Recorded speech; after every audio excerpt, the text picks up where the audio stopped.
welcome to Churchill Downs in the 101st running of the Kentucky Derby. We've got an overcast here now, temperature pleasant at 68 degrees. 15 3-year-olds getting ready for the first time ever to go 1.25 miles, and the track is fast. And we expect a highly competitive race today, especially in terms of 5 exceptionally well-regarded horses. We'll be looking at them more closely in just a few seconds. Right now, I want you to get the feeling of being here and following exactly what the fans are following. So in that vein, let's go up to my colleague Chris Schenkel as he keeps you abreast all throughout this telecast of the odds on the tote board. Chris? Thank you, Howard, and good afternoon, ladies and gentlemen. Yes, I'll be reporting on the very backbone of thoroughbred racing, wagering, betting. And it's the people here, over 100,000, that make the odds. That reflects the horses that they like best. And there's been very little change in the first 5 choices since the morning line was issued by the track handicapper Mike Battaglia yesterday. Let's take a look at those odds now. The entry, owned by Darby Dan Farm and trained by Lou Rondinello, are 5-2, their second choice thus far in the betting. They're coupled because of same trainer and same ownership. Media is 24-1, Honey Mark 22-1, Foolish Pleasure the favorite at 2-1, Master Derby 5-1, the third choice, Bull Chapeau an outsider 70-1, Avatar with Bill Shoemaker 11-1, Speed Horse Bombay Duck 25-1, Round Stake 50-1, Diablo 6-1. Promise City 40-1, Rushing Man, Fashion Sale, and Gatch are in the field. So you buy 1 ticket and you get all 3 horses. And in 1971, Ken Yarrow II won from the field. Look at this shot from the helicopter high overhead.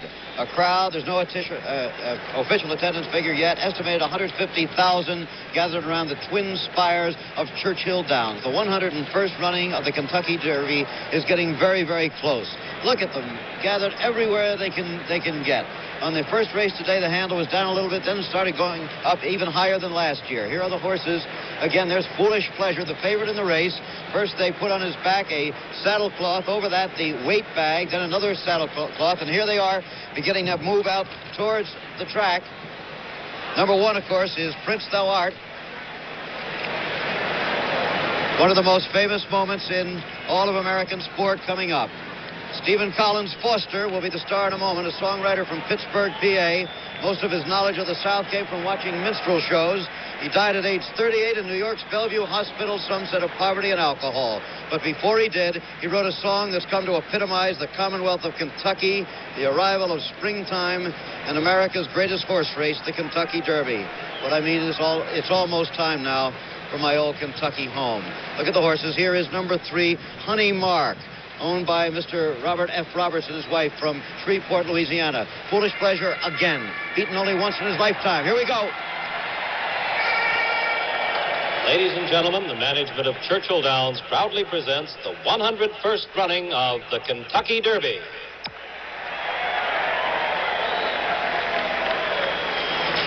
Ten minutes before they're out of the starting gate here at Churchill Downs. The entry, the Darby Dan entry, 3-1.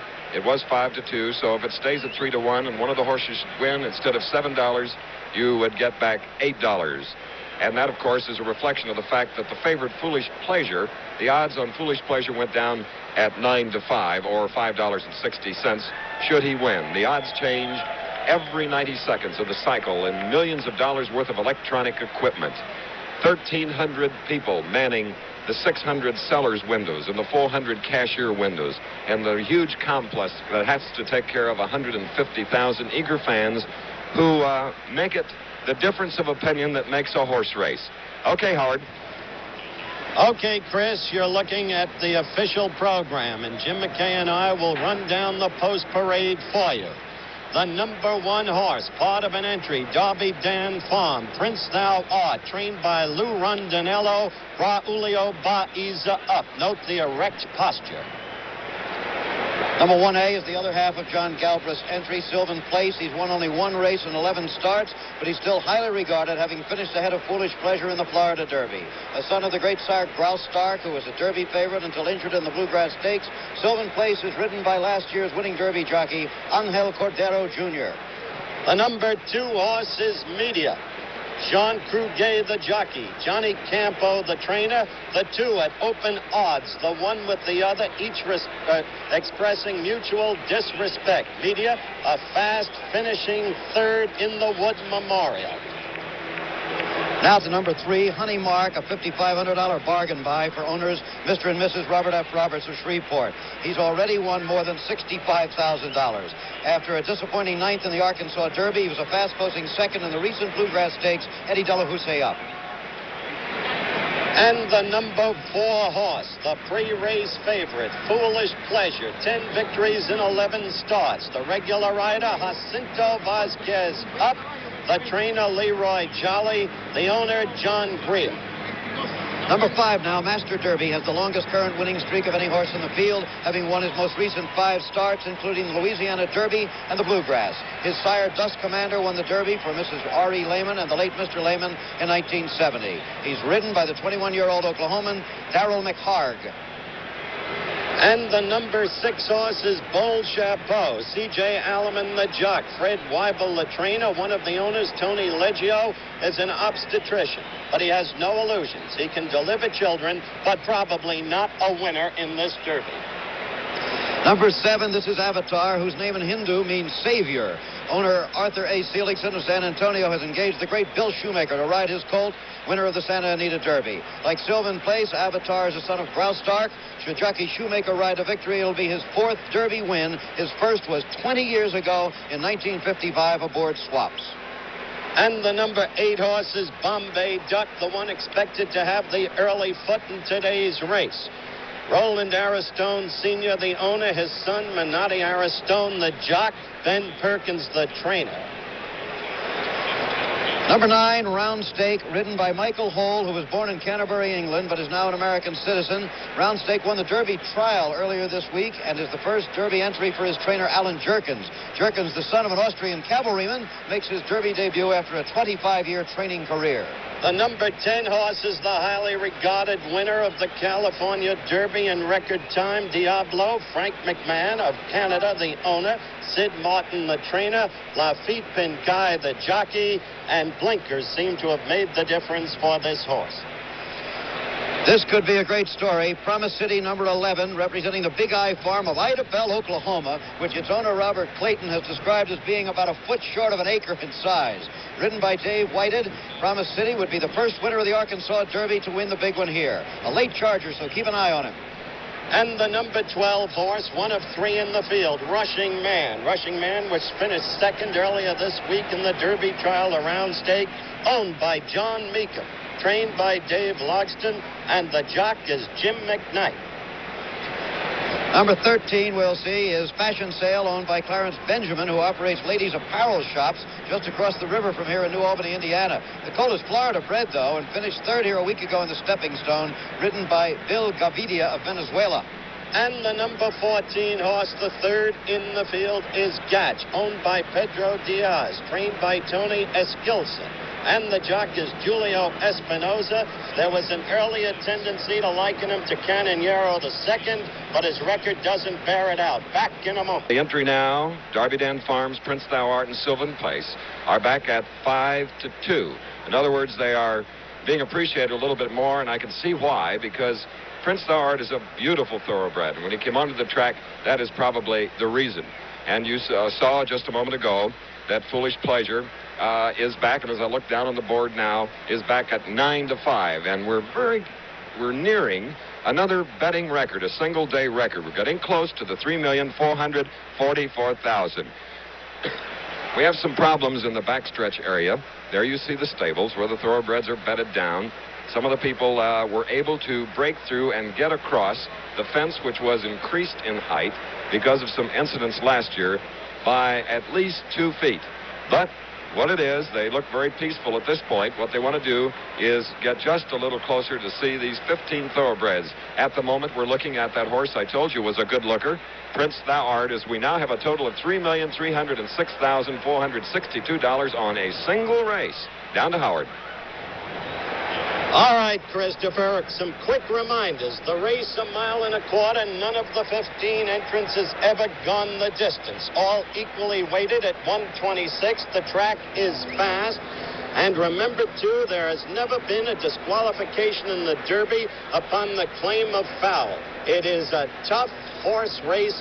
No jockey gives quarter to any other. John Rotz is with me. He knows all about that. But, John, as the horses approach the gate, I wonder if you'd be good enough, instead of them, because you represent the exact same thing they do, describe the emotions you felt at this very moment in your career. Well, this is the time when it gets to you the worst, right before the break. They'll all be glad to see it underway. Derby experience does play a big part here, even though it's not necessary. If you have a more experienced rider, he might wait a bit longer and get that last eighth of a mile a little bit better than a younger rider. But again, it's whoever's on the best horse will probably win this race. All right, a reminder to our viewers, as Jim McKay and I gave you the post parade, we gave you the program numbers, which are the numbers the horses wear. This, however, does not conform to the respective post positions of the horses. We will now show you the post positions of the horses. The number one hole is media, and that can be a very troublesome spot at this track. Isn't that right, John? Well, with the field the way it is today, it shouldn't be too bad. But with a larger field, it would put you down in behind the fence a little bit. But he should come out of there all right out of the one hole, I would think, Howard. All right. In the two hole is Honey Mark, Foolish Pleasure, well placed in the three hole. Rushing Man in the fourth, Master Derby in the fifth, Fashion Sale the sixth, Bull Chapeau the seventh, Prince Thou Art virtually in the middle of the track at the eighth, Gatch in the ninth, Avatar in the 10th, and Shoemaker likes that spot. Bombay Duck the 11th, Round Stake the 12th, Diablo the 13th. The 14th is Sylvan Place, and then a second gate to accommodate Promised City. And no horse in the history of the Derby, John, has ever won out of the second gate. That is somewhat of a disadvantage, but once again, with the long run to the turn, the post position doesn't play a major role here as one might expect. Now you're watching the horses go into their respective holes. The 13 horse, of course, is Fashion Sale. The 6 horse is Bull Chapeau. We already told you that an obstetrician, Tony Leggio, is one of the owners of that one. Prince Thou Art just went in, a beautiful animal. Gatch is the number 14 horse on the program. The number 7 horse is Avatar going into the 10th hole. I stood there with the shoe this morning. You saw that interview earlier. That is squarely in the middle of the track, and the shoe left the position. 8, Bombay Duck. 9 is Round Stake. And the 10 horse, Diablos. They'll be in the 13th hole. Now, with 1A going in, let's go up to Chick Anderson for the call of the race. One more horse to load on the outside. Promise City into the starting gate there at the post. On the inside, Master Derby is alongside. Then on the rail, it's Honey Mark up on the outside. Here's Bombay Duck going for the lead. Bombay Duck on the outside takes the lead a length. Rushing Man in second. Then it's Fashion Sale third. Avatar close fourth. Sylvan Place is now fifth. Then further back it's Round Stake and Honey Mark. Diablo on the outside, followed by Master Derby. Then it's Gatch, Foolish Pleasure. Along the inside, Media. On the outside, Bull Chapeau, then Promise City. And finally, Prince Thou Art. They're moving to the backstretch. The leader, Bombay Duck, moves away 2.5. Avatar second and next. Rushing Man is third by a length and a half. Fashion Sale holds fourth. Then Sylvan Place fifth. Diablo sixth on the outside. Foolish Pleasure has moved to seventh. Round Stake is eighth. Honey Mark is ninth, and Media is 10th. Into the turn again. The leader still Bombay Duck, leading at a length and a half. Avatar into second by a half a length, looking for room on the rail. Rushing Man gets through. Diablo has moved with a rush on the outside, and those four are right together into the turn. On the turn, it's Avatar and Diablo. They hooked up again. Diablo on the outside, ahead in front. Avatar on the rail has a 4 lengths. Then further back, Sylvan Place has moved to third. Master Derby is now fourth. On the rail, Foolish Pleasure is sixth as they come forward ahead of the stretch. At the head of the stretch, Avatar on the inside ahead. On the outside, Diablo. Then driving into third, Prince Thou Art with Master Derby coming on. Nearing the finish. On the inside, Avatar Diablo. Vince Stallard is coming with the drive from Master Derby. Nearing the finish. Close quarters. Avatar, Prince Stallard. Prince Stallard on the outside has the lead ahead. It's Prince Stallard holding the lead on the inside, Avatar. At the wire, Prince Stallard. Now Foolish Pleasure. Foolish Pleasure to the lead. Avatar. Then it's Diablo in third. Further back, Master Derby is fourth. Media got fifth. And Prince Stallard was sixth. And we had quite a turn over there. On the turn, the horses were very badly bunched. And getting through was Foolish Pleasure on the inside, and he won. We'll have the official for you. That's the way it looked here. All right, Chris. Well, Foolish Pleasure, the favorite, has won the 101st running of the Kentucky Derby.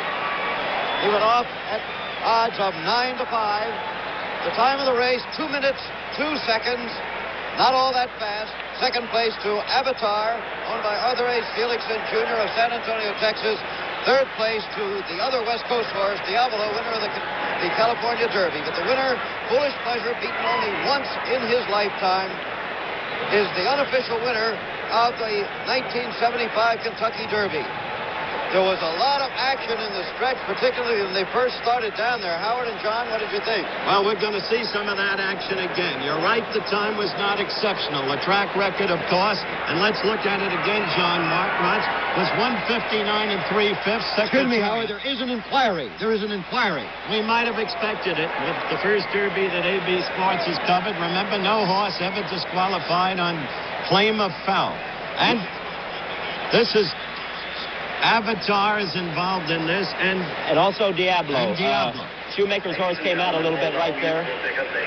I imagine that's where the inquiry is. Now, for some, this will be at least a mild reminder of the 1959 Derby. Sword Dancer and Tommy Lee. The shoe aboard Tommy Lee, Bill Bolin. Yes. The inquiry, however, should not affect Foolish Pleasure. At this point, Foolish Pleasure had the racetrack to himself, and he went on by him at that point. Whether that made any difference in the finish or not, I don't know, but there was quite a bump there. Well, let me tell you, we'll have to find out about that inquiry. I must say this. Willie the Shoe himself, finishing second now unofficially to Foolish Pleasure, expressed earlier in that interview that he wasn't impressed with Foolish Pleasure in the wood. I was, because the horse had run from the untenable 50 outside hole in the wood. Now the horses won 11 out of 12. Yes, the 7 and the 10 horses are involved in the inquiry, and it's hard to see how Foolish Pleasure can be affected. In fact, it does not. And Vasquez has again ridden this horse magnificently. Yeah. Well, there's another look at the winner. Foolish Pleasure, it's still unofficial. We'll be back. Live at Churchill Downs, where they have just run the 101st Kentucky Derby. You're looking at the favorite horse and the unofficial winner, coming from back under the brilliant guidance of Jacinto Vasquez. But during the stretch ride, there was a bumping that involved the 2 California horses, Avatar and Diablo. And apparently, McKay registered the complaint against Willie the Shoe. McKay, of course, aboard Diablo, the Shoe aboard Avatar. We await the official results of that inquiry as you look at Jacinto Vasquez accepting the congratulations that has now become a norm, a habit for him. This Vasquez, yep. 31 years old, only his second Derby there, Howard. 11 out of 12 starts, but a great jockey who's won 3 Flamingo Stakes, and only Eddie Arcaro has won more, Jim. He's won 4.